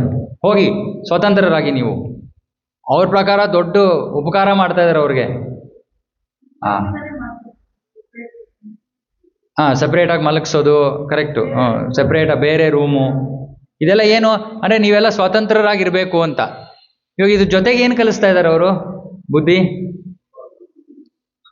ದೊಡ್ಡವರಾದ್ಮೇಲೂ ನೀವು ಸ್ವತಂತ್ರರಾಗಿರಿ. ಸೊ ಅವ್ರೇನು ಮಾಡ್ತಾರೆ ದೊಡ್ಡವರಾದ್ಮೇಲೆ? ಇವರು ನಿಮ್ಮ ಪಾಡಿಗೆ ನೀವು ದೂರ ಇರಿ, ನೀವು ದೂರ ಇರಿ. ನಾವು ಚಿಕ್ಕವರಾಗಿದೆ, ನಮ್ಮನ್ನು ದೂರ ಮಲಗಿಸಿದ್ರಲ್ಲ, ಇವಾಗ ನೀವು ದೂರ ಇರಿ. ಅಂದರೆ ದೊಡ್ಡವರನ್ನು ನೋಡ್ಕೋಬೇಕು ವಯಸ್ಸಾದ್ಮೇಲೆ, ಇದೆಲ್ಲ ಎಲ್ಲಿದೆ? ಇಲ್ಲವೇ ಇಲ್ಲ. ಯಾರು ಕಲಿಸಿದ್ದನ್ನ? ಅದೇ ತಂದೆ ತಾಯಿ ಕಲಿಸಿರೋದು. ಯಾಕೆ ಅವ್ರ ಬಗ್ಗೆ ಯಾಕೆ ಹೇಳೋಣ? ನಮ್ಮ ಭಾರತೀಯರು ಕೂಡ ಇದೆ. ಅದು ಬಿಡಿ, ಮನೆಯಲ್ಲಿ ಬೇರೆ ರೂಮ್ ಮಾಡೋದಲ್ಲ. ಎಲ್ಲಿ ಕಳಿಸ್ತೀವಿ ನಾವು ನಮ್ಮ ಮಕ್ಕಳು? ಚೆನ್ನಾಗಿ ಓದಿಸ್ಬಿಟ್ಟು ಅಮೇರಿಕಾ ಕಳಿಸ್ತೀವಿ. ಫಾರಿನ್ಗೆ ಯಾಕೆ ಕಳಿಸ್ತೀವಿ? ಸುರೇಶ್ ಪ್ರಭು, ನೀವು ಕಳಿಸಿಲ್ಲ ಆದರೂ ನಿಮ್ಗೆ ಒಂದು ಸ್ವಲ್ಪ ಐಡಿಯಾ ಇರುತ್ತೆ, ಹೇಳಿ. ಸುಮ್ಮನೆ ಕೂತಿರೋ ಮಾತಾಡಿಸ್ಬೇಕು ನಾವು, ಸುಮ್ಮನೆ ಕುಳಿತುಕೊಳ್ಳಂಗಿಲ್ಲ. ಯಾಕೆ ಕಳಿಸ್ತೀವಿ ನಾವು? ಏನೋ ಅಲ್ಲಿ ಒಳ್ಳೆ ಆಪರ್ಚುನಿಟಿ ಇರುತ್ತೆ, ಸಂಪಾದನೆ ಇರುತ್ತೆ. ಆಮೇಲೆ ಏನಾಗುತ್ತೆ? ಅವರಲ್ಲೇ ಸೆಟ್ಲ್ ಆಗ್ಬಿಟ್ರು, ನೀವು ಇಲ್ಲೇ ಸೆಟ್ಲ್ ಆದ್ರಿ. ನಿಮ್ಮ ಕತೆ ಎಲ್ಲಿ? ವೃದ್ಧಾಶ್ರಮ. ಇದಕ್ಕೆ ಕಾರಣ ಯಾರು? ನೀವೇ.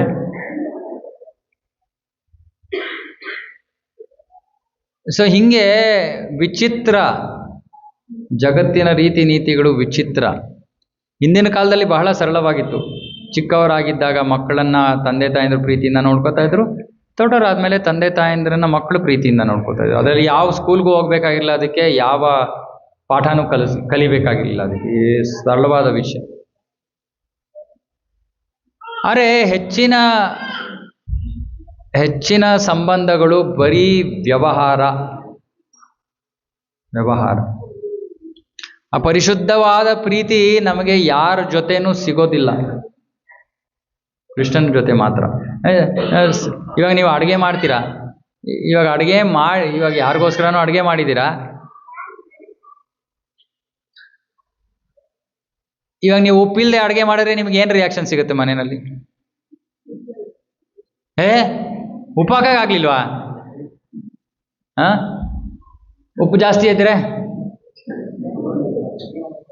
ಎಷ್ಟು ಜನರ ಮನೆಯಲ್ಲಿ ನೀವು ಯಾರಿಗೋಸ್ಕರ ಅಡುಗೆ ಮಾಡ್ತಾ ಇದ್ದೀರೋ ಅವರು ಏನು ಕಮೆಂಟ್ ಇಲ್ಲದೆ ನೀವು ಮಾಡಿರೋದನ್ನು ತಿಂತಾರೆ. ಪುಣ್ಯಜೀವಿಗಳು. ಭಕ್ತರ ಕೈ ಎತ್ತರೆ ಭಕ್ತಿ ಮಾಡ್ತಾ ಇರೋರಲ್ಲಿ ಅದು ಎಕ್ಸ್ಪೆಕ್ಟೆಡ್. ಬಟ್ ಸಾಮಾನ್ಯ ಜನರು ಉಪ್ಪು ಕಡಿಮೆ ಇದ್ರೆ ಉಪ್ಪು ಕಡಿಮೆ, ಉಪ್ಪು ಜಾಸ್ತಿ ಇದ್ರೆ ಉಪ್ಪು ಜಾಸ್ತಿ, ಖಾರ ಕಡಿಮೆ ಇದ್ರೆ ಖಾರ ಕಡಿಮೆ, ಖಾರ ಜಾಸ್ತಿ ಇದ್ರೆ ಖಾರ ಜಾಸ್ತಿ ಹೇಳಲೇಬೇಕು, ಇಲ್ಲಾಂದ್ರೆ ತಿಂದಿದ್ದು ಹೆಂಗೆ ಜೀರ್ಣ ಆಗತ್ತೆ? ಸೊ ಹಾಗಾಗಿ ಪ್ರೀತಿ ಎಲ್ಲಿದೆ ಪ್ರೀತಿಯಲ್ಲಿ? ಯಾರೋ ಪಾಪ ಕಷ್ಟಪಟ್ಕೊಂಡು ನಮಗೋಸ್ಕರ ಮಾಡಿದ್ದಾರೆ, ಅದನ್ನು ಸ್ವೀಕಾರ ಮಾಡಬೇಕು. ನಾನು ಆ ಥರ ಹೇಳಿದ್ರೆ ಅವ್ರಿಗೆ ಬೇಜಾರಾಗುತ್ತೆ. ಯಾರು ಯೋಚನೆ ಮಾಡ್ತಾರ? ಯಾರು ಯೋಚನೆ ಮಾಡಲ್ಲ. ಸೊ ಎಲ್ಲಿದೆ ಪ್ರೀತಿ? ಈ ಜಗತ್ತಿನಲ್ಲಿ ಪ್ರೀತಿ ಇಲ್ಲ. ಅರೆ ಕೃಷ್ಣ ಯಾವತ್ತೂ ಕೂಡ ಪ್ರಶ್ನೆ ಮಾಡಲ್ಲ. ನಾವು ಪ್ರೀತಿಯಿಂದ ಕೊಟ್ರೆ ಕೃಷ್ಣ ಅದು ಹೇಳನಲ್ಲ, ಸಿಪ್ಪೆನೂ ಕೂಡ ತಿಂತಾನೆ ಕೃಷ್ಣ. ಅವನಿಗೇನಾಗಬೇಕಾಗಿದೆ? ಅವನಿಗೆ ಬೇಕಾಗಿರೋದು ಪ್ರೀತಿ. ಅದಕ್ಕೆ ಶಾಸ್ತ್ರದಲ್ಲಿ ಹೇಳ್ತಾರೆ, ಭಗವಂತ ಆತ್ಮರಾಮ ಅಂತ. ಭಗವಂತನಿಗೆ 2 ಪದಗಳಿವೆ, ಆತ್ಮರಾಮ, ಆಪ್ತ ಕಾಮ ಅಂತ. ಆತ್ಮರಾಮ ಅಂದರೆ ತನ್ನಲ್ಲೇ ತಾನು ತೃಪ್ತನು, ಅಂದರೆ ಅವನಿಗೆ ಹೊರಗಡೆಯಿಂದ ಏನು ಬೇಕಾಗಿಲ್ಲ, ಅವನು ತನ್ನಲ್ಲೇ ತಾನು ತೃಪ್ತನು. ಆಪ್ತ ಕಾಮ ಅಂದರೆ ತನ್ನ ಇಚ್ಛೆಗಳನ್ನೆಲ್ಲ ತಾನೇ ಪೂರೈಸ್ಕೋಬೋದು. ನಮ್ಮ ಇಚ್ಛೆಗಳಿದ್ರೆ ನಾವೇ ಪೂರೈಸ್ಕೊಳಕ್ಕಾಗಲ್ಲ, ಇನ್ಯಾರಾದ್ರೂ ಬೇಕು, ಇನ್ನೊಬ್ರು ಪೂರೈಸೋರು ಬೇಕು ನಮಗೆ. ಹೇಳಿದ್ನಲ್ಲ, ಅದೇ ಬೆನ್ ಕರ್ಕೋಬೇಕಂದ್ರೂ ಸಿಗದೇ ಇರೋ ಜಾಗದಲ್ಲಿದ್ರೆ ಇನ್ನೊಬ್ರು ಬೇಕು ನಮಗೆ ಬೆನ್ ಕರಿಯೋಕ್ಕೆ. ಆದರೆ ಕೃಷ್ಣ ಆತ್ಮರಾಮ, ಆಪ್ತಕಾಮ 2. ಆದರೆ ಕೃಷ್ಣ ಗೋಲೋಕ ಬೃಂದಾವನದಲ್ಲಿ ಆತ್ಮರಾಮನೂ ಅಲ್ಲ, ಆಪ್ತಕಾಮನೂ ಅಲ್ಲ. ಅವನಿಗೆ ಬೇಕಾಗಿರೋದು ಅಮ್ಮನ ಪ್ರೀತಿ, ಸ್ನೇಹಿತರ ಪ್ರೀತಿ, ಗೋಪಿಯರ ಪ್ರೀತಿ, ಅವನಿಗೆ ಅದೇ ಬೇಕಾಗಿರೋದು. ಆ ಪ್ರೀತಿಗೋಸ್ಕರ ಕೃಷ್ಣ ತನ್ನನ್ನು ತಾನು ಕಟ್ಸ್ಕೊತಾನೆ. ಕಟ್ಸಿರಾ? ಯಾರಪ್ಪ ಇಲ್ಲಿ MLA MP ಹೋಗಿ ಅವ್ರ ಹತ್ರ ಕಟ್ಬಿಟ್ಟು ಬನ್ನಿ ಅವ್ರನ್ನ. ಯಾರೋ ಮುಖ್ಯವಾದ ವ್ಯಕ್ತಿಯನ್ನು ಕೂಡ ನಾವು ಆ ಥರ ಯೋಚನೆ ಕೂಡ ಮಾಡೋಕ್ಕಲ್ಲ. ಇನ್ನು ಭಗವಂತ ದೇವೋತ್ತಮ ಪರಮ ಪುರುಷ, ಅವನನ್ನ ಹೆಂಗೆ ಕಟ್ಟಕ್ಕಾಗತ್ತೆ? ಅರೆ ಕೃಷ್ಣ ಹಾಕ್ಸ್ಕೋತಾನೆ. ಯಾಕೆ? ಜಗತ್ತಿಗೆ ತೋರ್ಬೇಕು ನನ್ನ ಮೇಲೆ ಪ್ರೀತಿ ಇದ್ರೆ ಆ ಪ್ರೀತಿ ಇರುವಂಥ ವ್ಯಕ್ತಿಗಳು ನನ್ನನ್ನು ಕಟ್ಟಾಕ್ಬೋದು, ಅಷ್ಟು ನಾನು ಅವ್ರಿಗೆ ಫ್ರೀಡಮ್ ಕೊಟ್ಬಿಡ್ತೀನಿ. ಈ ಪ್ರೀತಿಯನ್ನು ಗಳಿಸ್ಕೊಳ್ಳೋಕ್ಕೆ ಬಹಳ ಕಷ್ಟ ಏನಲ್ಲ. ಕೃಷ್ಣ ಹೇಳ್ತಾನೆ, ನಾವು ಮಾಡ್ತಾ ಇರೋ ಒಂದು ಕೃಷ್ಣ ಭಕ್ತಿಯನ್ನು ಮಾಡ್ತೀವಿ, ಹರೇ ಕೃಷ್ಣ ಮಹಾಮಂತ್ರವನ್ನು ಜಪ ಮಾಡ್ತೀವಿ, ಭಗವಂತನಿಗೆ ನೈವೇದ್ಯವನ್ನು ಮಾಡ್ತೀವಿ. ಏನು ಮಾಡಿದ್ರು ಕೂಡ ನಾವು ಕೃಷ್ಣ ಒಬ್ಬ ವ್ಯಕ್ತಿ, ಅವನಿಗೆ ಸಂತೋಷ ಆಗೋ ರೀತಿಯಲ್ಲಿ ನಾವು ನಡ್ಕೋಬೇಕು, ಅವನಿಗೆ ಆನಂದ ಆಗಬೇಕು. ಈ ಯೋಚನೆ ಇಟ್ಕೊಂಡು ನಾವು ಜೀವನ ನಡೆಸಿದ್ರೆ, ಭಕ್ತಿಯನ್ನು ಮಾಡಿದ್ರೆ ಬಹಳ ಸರಳವಾಗಿ ಸುಲಭವಾಗಿ ಕೃಷ್ಣ ತೃಪ್ತನಾಗಿ ಹೋಗ್ತಾನೆ. ಕೃಷ್ಣನಿಗೆ ಏನು ಇಲ್ಲಿ ನೋಡಿ, ಪತ್ರಂ ಪುಷ್ಪಂ ಫಲಂ ತೋಯಂ ಅಂತ ಇದ್ದಾನೆ. ನಿಮಗೆ ಏನು ಒಳ್ಳೆ ಸ್ವೀಟ್ ಏನಾದ್ರು ಹೆಸರು ಹೇಳಿಯಪ್ಪ? ರಸಗುಲ್ಲ. ಅವನಿನ್ನೇನು ಸ್ಪೆಷಲ್ ಐಟಮ್ ಕೇಳ್ತಾ ಇಲ್ಲ. ಯಾಕೆ ಸ್ಪೆಷಲ್ ಐಟಮ್ ಕೇಳ್ತಾ ಇಲ್ಲ? ಯಾರಿಗೋ ಏನು ಕೊಡೋಕ್ಕಾಗಲಿಲ್ಲ ಅಂದರೆ ನನಗೆ ನೀರು ಕೊಟ್ಟರು ನಾನು ತಗೋತೀನಿ, ಕೃಷ್ಣ ಹೇಳ್ತಾರೆ. ಅದಕ್ಕೆ ನಾವೇನು ಮಾಡಬೇಕು? ಹೌದು ಪ್ರಭು, ನನ್ನ ಹತ್ರ ತುಂಬ ಹಣ ಇದೆ, ನಾನು ಕೃಷ್ಣನಿಗೆ ದಿನ ನೀರಿಡ್ತೀನಿ ಸಾಕು. ಯಾಕೆ? ಅವನಷ್ಟೇ ಕೇಳಿರೋದು. ಅದು ಯಾರಿಗೆ ಏನು ಗೊತ್ತಿಲ್ವೋ ಅಂಥವ್ರಿಗೆ ಹೇಳ್ತಾ ಇರೋದು ಕೃಷ್ಣ. ನಮ್ಮ ಶಕ್ತಿಯಾನುಸಾರ ನಾವು ಕೃಷ್ಣನಿಗೆ ಪ್ರೀತಿಯನ್ನು ತೋರಿಸ್ಬೇಕು. ಅದು ಮನುಷ್ಯರಾಗಿ ನಮ್ಮ ಕರ್ತವ್ಯ. ಅದು ನಾವು ಅದನ್ನು ಮಾಡಲಿಲ್ಲ ಅಂದರೆ ಇವಾಗ ಎಲೆಕ್ಟ್ರಿಸಿಟಿ ಬರ್ತಾ ಇದೆ, ಎಲೆಕ್ಟ್ರಿಸಿಟಿ ಕೊಡ್ತಾರೆ. ಎಲೆಕ್ಟ್ರಿಸಿಟಿ ಕೊಟ್ಟಾದ್ಮೇಲೆ ಏನು ಕೊಡ್ತಾರೆ? ತಿಂಗಳ ಕೊನೆಯಲ್ಲಿ ಬಿಲ್ ಕೊಡ್ತಾರೆ. ಕೃಷ್ಣ ನಮ್ಗೆ ಯಾವ ಬಿಲ್ಲು ಕೊಡ್ತಾ ಇಲ್ಲ. ಗಾಳಿ ಇದೆ, ನೀರಿದೆ, ಎಲ್ಲ ಕೊಟ್ಟಿದ್ದಾನೆ, ಯಾವ ಬಿಲ್ಲು ಕೊಡ್ತಾ ಇಲ್ಲ. ಅವನಿಗೆ ಬೇಕಾಗಿರೋದು ನಮ್ಮ ಪ್ರೀತಿ ಅಷ್ಟೇ. ಇಡೀ ಈ ಭೌತಿಕ ಜಗತ್ತಿನ ಸೃಷ್ಟಿಯ ಉದ್ದೇಶವೇ ಇಷ್ಟು. ಕೃಷ್ಣನಲ್ಲಿ ನಮಗಿರೋ ಪ್ರೀತಿಯನ್ನು ನಾವು ಮರ್ತಿದ್ದೀವಿ, ಆ ಪ್ರೀತಿಯನ್ನು ಜಾಗೃತಗೊಳಿಸ್ಕೋಬೇಕು ಅಷ್ಟೇ. ಕೃಷ್ಣನ ಪ್ರೀತಿಸೋದು ಬೇರೆ ಮನುಷ್ಯರನ್ನ ಪ್ರೀತಿಸೋ ಅಷ್ಟು ಕಷ್ಟ ಅಲ್ಲ. ಅವನಿಗೆ ನಿಮ್ಮಿಂದ ಏನೂ ಎಕ್ಸ್ಪೆಕ್ಟೇಷನ್ ಇಲ್ಲ. ಏನಂದ್ರೆ ಏನು ಎಕ್ಸ್ಪೆಕ್ಟೇಷನ್ ಇಲ್ಲ. ಸಾಮಾನ್ಯವಾಗಿ ಬಹಳ ಹೆಣ್ಮಕ್ಳು ಬಹಳ ಹೆದರ್ತಾರೆ ಮದುವೆ ಆಗೋ ಮುಂಚೆ. ಅಯ್ಯೋ ಏನು ಎಕ್ಸ್ಪೆಕ್ಟೇಷನ್ ಇರುತ್ತೋ ಅವ್ರ ಮನೇಲಿ ಹೋದ್ಮೇಲೆ, ಎಲ್ಲ ನಾನು ಮೀಟ್ ಮಾಡ್ತೀನೋ ಇಲ್ವೋ. ಯಾಕಂದ್ರೆ ಈ ಜಗತ್ತೇ ಎಕ್ಸ್ಪೆಕ್ಟೇಷನ್. ಯಾರೋ ಹೊಸಬ್ರು ಹೊಸ ಕೆಲ್ಸಕ್ಕೆ ಹೋಗ್ತಾರೆ. ಅಯ್ಯೋ ಏನೋ ನಮ್ಮ ಬಾಸ್ ಹೆಂಗಿರ್ತಾನೋ, ನಮ್ಮಿಂದ ಏನು ಎಕ್ಸ್ಪೆಕ್ಟ್ ಮಾಡ್ತಾನೋ. ಅರೆ ಕೃಷ್ಣ ಒಬ್ಬನೇ, ಏನೂ ಅಪೇಕ್ಷೆ ಇಲ್ಲ ನಿಮ್ಮಿಂದ, ಏನೂ ಅಪೇಕ್ಷೆ ಇಲ್ಲ. ಅವನಿಗೆ ಬೇಕಾಗಿರೋದು ಜಸ್ಟ್ ಪ್ರೀತಿ ಅಷ್ಟೇ. ಅವನಿಗೆ ಇನ್ನೇನೋ ಹೀಗೆ ಬೇಕು ಹಾಗೆ ಬೇಕು ಇನ್ನೇನೂ ಇಲ್ಲ. ಕೃಷ್ಣನ ಸ್ನೇಹಿತರು ಕೃಷ್ಣನ ಹೆಗಲ ಮೇಲೆ ಹತ್ತು ಕೂತ್ಕೊಳ್ತಾರೆ. ಕೃಷ್ಣ ಏನೇ ನನ್ನ ಮೇಲೆ ಹತ್ತು ಕೂತಿದ್ಯಾ ನೀನು, ನಾನು ಯಾರು ಗೊತ್ತಾ? ಇಲ್ಲ. ಕೃಷ್ಣನ್ಗೆ ಅದೇ ಪ್ರೀತಿ. ಸೊ ಈ ಪ್ರೀತಿಗಾಗಿಯೇ ನಾವು ಹುಡುಕ್ತಾ ಇರೋದು. ಆ ಪ್ರೀತಿ ಇರೋದು ಕೃಷ್ಣನ ಸಂಬಂಧದಲ್ಲಿ. ಮತ್ತೆ ಕೃಷ್ಣ ಬಹಳ ಸುಲಭವಾಗಿ ಪ್ರಸನ್ನನಾಗ್ತಾನೆ. ಮತ್ತೆ ಅವನು ನಮ್ಮನ್ನೆಲ್ಲ ಕರೀತಾ ಇದ್ದಾನೆ, ನನ್ನ ಹತ್ರ ಬನ್ನಿ, ನಿಮಗೆ ಪ್ರೀತಿ ಬೇಕಲ್ವಾ, ಪ್ರೀತಿಯನ್ನು ನಾನು ಕೊಡ್ತೀನಿ. ಆದರೆ ನಾವು ಇಲ್ಲೇ ಇನ್ನೂ ಹುಡುಕಾಡ್ತಾ ಇದ್ದೀವಿ, ಈ ಭೌತಿಕ ಜಗತ್ತಲ್ಲೇ ಹುಡುಕಾಡ್ತಾ ಇದೀವಿ. ಆದರೆ ಅದು ಸಿಗಲ್ಲ ಅಂತ ನಮ್ಗೆ ಗೊತ್ತಿದ್ರು ನಾವು ಜಾಗೃತವಾಗ್ತಾ ಇಲ್ಲ, ಜಾಗೃತಗೊಳ್ತಾ ಇಲ್ಲ. ಇವಾಗ ನಮ್ಗೆ 5 ಗಂಟೆಗೆ ನಮ್ದೊಂದು ಮೀಟಿಂಗ್ ಇತ್ತು ಎಲ್ಲ ಭಕ್ತರದು. ಯಾಕೆ ಇಲ್ಲಿ ನಾವೇನು ಮಾಡ್ತಾ ಇದ್ದೀವಿ, ಇಲ್ಲಿ ನಮ್ಮ ಉದ್ದೇಶ ಏನು, ಇಲ್ಲಿ ಪ್ರತಿ ಶನಿವಾರ ಏನು ಮಾಡ್ತಾ ಇದ್ದೀವಿ? ರವಿ ಪ್ರಭು ಏನು ಮಾಡ್ತಾ ಇದ್ದೀವಿ, ಯಾಕೆ ಮಾಡ್ತಾ ಇದೀವಿ ನಾವು ಇದನ್ನು?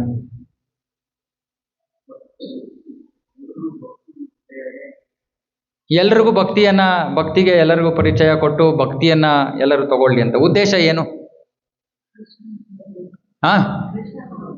ಅಲ್ಲ, ಉದ್ದೇಶ ಏನು ಫೈನಲಿ? ಕೃಷ್ಣನ ಜೊತೆ ಪ್ರೀತಿ, ಕೃಷ್ಣನ ಜೊತೆ ಸಂಬಂಧ, ಪ್ರೀತಿಯ ಸಂಬಂಧವನ್ನು ಸ್ಥಾಪನೆ ಮಾಡ್ಕೊಳ್ಳೋದಕ್ಕೆ ನಾವು ಇಲ್ಲೊಂದು ಅವಕಾಶ ಕೊಡ್ತಾ ಇದ್ದೀವಿ ಎಲ್ಲರೂ. ಅರೆ ನಮ್ಮ ಭಕ್ತರಿಗೆಲ್ಲ ಬಹಳ ಆತಂಕ ಆಗ್ಬಿಟ್ಟಿದೆ, ಟೆನ್ಷನ್. ಏನು ಟೆನ್ಷನ್ ಅಂದರೆ, ಎಷ್ಟು ವರ್ಷದಿಂದ ಮಾಡ್ತಾ ಇದೀವಿ ಹರ್ನಾಥ್ ಪ್ರಭು ಇಲ್ಲಿ ಪ್ರೀಚಿಂಗ್ ನಾವು?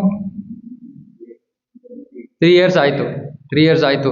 ನಮಗೆ ಎಲ್ಲರಿಗೂ ಏನು ಆತಂಕ ಅಂದರೆ, 3 ವರ್ಷದಿಂದ ನಾವು ಎಷ್ಟೊಂದು ಪ್ರೀತಿಯಿಂದ ನಾವು ಭಕ್ತಿಯನ್ನು ಎಲ್ಲರಿಗೂ ಕೊಡೋಕ್ಕೆ ಪ್ರಯತ್ನ ಮಾಡ್ತಾ ಇದ್ದೀವಿ. ಯಾಕೆ ಜನ ತಗೋತಾ ಇಲ್ಲ? ಪ್ರೀತಿಯನ್ನು ತಗೊಳ್ಳೋದಂದ್ರೆ ಏನು? ಕೃಷ್ಣ ಹೇಳ್ತಾ ಇರೋದು, ನನ್ನನ್ನು ಪ್ರೀತಿಸ್ತೀರಾ ಅಂದರೆ ನನ್ನ ಹೆಸರನ್ನು ತಗೊಳ್ಳಿ ಅಷ್ಟೇ, ಇನ್ನೇನು ಬೇಕಾಗಿಲ್ಲ ಕೃಷ್ಣನಿಗೆ. ಕೃಷ್ಣನ ನಾಮ ತಗೋಬೇಕು. ಮನೆಯಲ್ಲಿ ನಮಗೆ ಕೃಷ್ಣನ ನಾಮ ತಗೊಳ್ಳೋದಕ್ಕೆ ನಮಗೆ ಏನು ಸಮಸ್ಯೆ? ನಮ್ಮ ಭಕ್ತರೆಲ್ಲ ಸ್ವಲ್ಪ ತಲೆಗೆಡ್ಸ್ಕೊಂಡಿದ್ದಾರೆ. ಇವತ್ತು ಯಾರು ಪ್ರಸಾದ ತಿನ್ನಲ್ವಂತೆ. ಪರಿಹಾರ ನಮ್ಗೆ ಗೊತ್ತಿಲ್ಲ. ಯಾತಕ್ಕೆ ಬರ್ತಾ ಇಲ್ಲ? ನಾವು ಇಷ್ಟೊಂದು ಪ್ರಯತ್ನ ಮಾಡ್ತಾ ಇದ್ದೀವಿ. ಯಾಕೆ ಬರೋರು ಬರ್ತಾರೆ, ಹೊಟ್ಟೋಗ್ಬಿಡ್ತಾರೆ? ನಾವು ಚೆನ್ನಾಗಿ ನೋಡ್ಕೋತಾ ಇಲ್ವ ಅವ್ರನ್ನ? ನಾವು ಚೆನ್ನಾಗಿ ಪ್ರಸಾದ ಕೊಡ್ತಾ ಇಲ್ವ ಅವ್ರಿಗೆ? ಇದು ನಮ್ಮ ಆತಂಕ. ಯಾಕೆಂದ್ರೆ ಈ ಕೃಷ್ಣ ಪ್ರೇಮ ಇದೆಯಲ್ಲ, ಈ ಸಂಬಂಧ ಇದೆಯಲ್ಲ ಕೃಷ್ಣನ ಜೊತೆ, ನಿಮಗೆ ಎಲ್ಲೂ ಸಿಗಲ್ಲ. ನಾನು ಹೇಳ್ತೀನಿ, ಅಹಂಕಾರದಿಂದ ಹೇಳ್ತೀನಿ. ಯಾಕಂದ್ರೆ ಇದು ಒಂದೇ ಜಾಗದಲ್ಲಿ ಪ್ರಭುಪಾದ ಸ್ಥಾಪನೆ ಮಾಡಿರೋ ಇಸ್ಕಾನ್ನಲ್ಲಿ ಮಾತ್ರ ನಿಮಗೆ ಕೃಷ್ಣನ ಪ್ರತಿ ಪ್ರೀತಿ ಸಿಗೋದು. ಬೇರೆ ಕಡೆ ನಿಮಗೆ ಭಕ್ತಿ ಸಿಗುತ್ತೆ, ಪ್ರೀತಿ ಸಿಗಲ್ಲ. ಪ್ರೀತಿ ಇಲ್ಲಿ ಮಾತ್ರ ಸಿಗೋದು. ಯಾಕಂದ್ರೆ ಪ್ರೀತಿ ಏನು ಅಂತ ನಮಗೆ ಬೇರೆಯವ್ರು ಹೇಳೋದೇ ಇಲ್ಲ. ಸೊ ನಾವು ಅಷ್ಟು ಒಳ್ಳೆಯ ಉದ್ದೇಶ ಇಟ್ಕೊಂಡು ನಾವು ಪ್ರಯತ್ನ ಮಾಡ್ತಾ ಇದ್ರು, ಯಾಕೆ ಜನರು ಕೃಷ್ಣ ಭಕ್ತಿಯನ್ನ 2 ಕೈಯಿಂದನೂ ಯಾಕೆ ಅದನ್ನು ಆಲಂಗಿಸ್ತಾ ಇಲ್ಲ, ಯಾಕೆ ಸ್ವೀಕಾರ ಮಾಡ್ತಾ ಇಲ್ಲ, ಯಾಕೆ ಹರೇ ಕೃಷ್ಣ ಮಹಾಮಂತ್ರ ಜಪ ಮಾಡ್ತಾ ಇಲ್ಲ ಅನ್ನೋದು ನಮಗೆ ಅರ್ಥವಾಗದೇ ಇರೋ ಪ್ರಶ್ನೆಯಾಗಿ ಉಳಿದಿದೆ. ಇವಾಗ ಆಯಿತು, ಓಕೆ, ಕೃಷ್ಣ ಭಕ್ತಿಯಲ್ಲಿ ನಿಯಮಗಳಿದೆ, ಈರುಳ್ಳಿ ಬೆಳ್ಳುಳ್ಳಿ ತಿನ್ನಬೇಡಿ ಅಂತೀವಿ. ಆದರೆ ಜಪ ಮಾಡೋದಕ್ಕೂ ಅದಕ್ಕೂ ಏನು ಕನೆಕ್ಷನ್ ಇಲ್ವಲ್ಲ?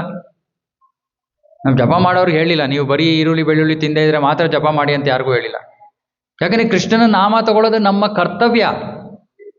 ನಾವು ಹೇಗೆ ಉಸಿರಾಡೋದು ನಮ್ಮ ಕರ್ತವ್ಯನೋ ಅದೇ ರೀತಿ ಕೃಷ್ಣನ ನಾಮ ತಗೊಳ್ಳೋದು ಅಷ್ಟೇ ಮುಖ್ಯವಾದ ಕರ್ತವ್ಯ. ಅರೆ ಕೃಷ್ಣನ ನಾಮ ತಗೊಳ್ಳೋಕ್ಕೆ ಸಮಸ್ಯೆ ಏನು? ಯಾಕೆ ಭಕ್ತರು ಹರೇ ಕೃಷ್ಣ ಮಹಾಮಂತ್ರ ಜಪ ಮಾಡ್ತಾ ಇಲ್ಲ? ಯಾಕೆ ನಾನು ಇದ್ರ ಬಗ್ಗೆ ಹೇಳ್ತಾ ಇದ್ದೀನಿ? ಆ ಪ್ರೀತಿಯನ್ನು ಸ್ಥಾಪನೆ ಮಾಡೋದಕ್ಕೆ ಇರೋದು ಒಂದೇ ಮಾರ್ಗ, ಹರೇ ಕೃಷ್ಣ ಮಹಾಮಂತ್ರ. ನೀವು ಹರೇ ಕೃಷ್ಣ ಮಹಾಮಂತ್ರ ಉಚ್ಚಾರ ಮಾಡೋಕ್ಕೆ ನಿಮಗೆ ಸಮಯ ಇಲ್ಲ, ಆಸಕ್ತಿ ಇಲ್ಲ ಅಂದರೆ ಪ್ರೀತಿ ಹೆಂಗೆ ಬರುತ್ತೆ? ಅಂದರೆ ಬೇರೆ ಮಾತುಗಳಲ್ಲಿ ಹೇಳ್ಬೇಕಂದ್ರೆ ನಾವು ವ್ಯಕ್ತಿಯ ಹೆಸರನ್ನ ಕರೆಯೋಕ್ಕೆ ರೆಡಿ ಆಗಿಲ್ಲ, ಅವನ ಜೊತೆ ಪ್ರೀತಿಯ ಸಂಬಂಧ ಇಲ್ಲಿಂದ ಬರುತ್ತೆ.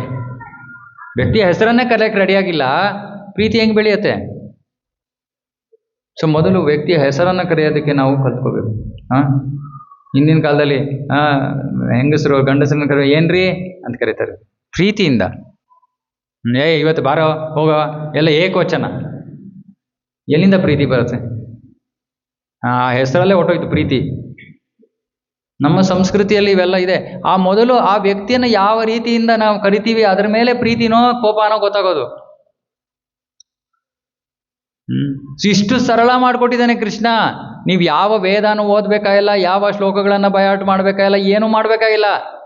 ಸುಮ್ಮನೆ ಪ್ರೀತಿಯಿಂದ ಕೃಷ್ಣನ ಹೆಸರನ್ನು ತಗೊಂಡ್ರೆ ಕೃಷ್ಣನ ಮೇಲೆ ಪ್ರೀತಿ ಬೆಳೆದು ಬಿಡುತ್ತೆ ಆಟೋಮೆಟಿಕ್ ಆಗಿ. ಅಷ್ಟು ಸರಳವಾದ ವಿಷಯ. ಇವಾಗ ಹೇಳಿ, ಯಾರು ಜಪ ಮಾಡ್ತಾ ಇಲ್ವೋ, ನೀವು ಯಾಕೆ ಜಪ ಮಾಡ್ತಾ ಇಲ್ಲ, ನಿಮ್ಮ ಸಮಸ್ಯೆ ಏನು?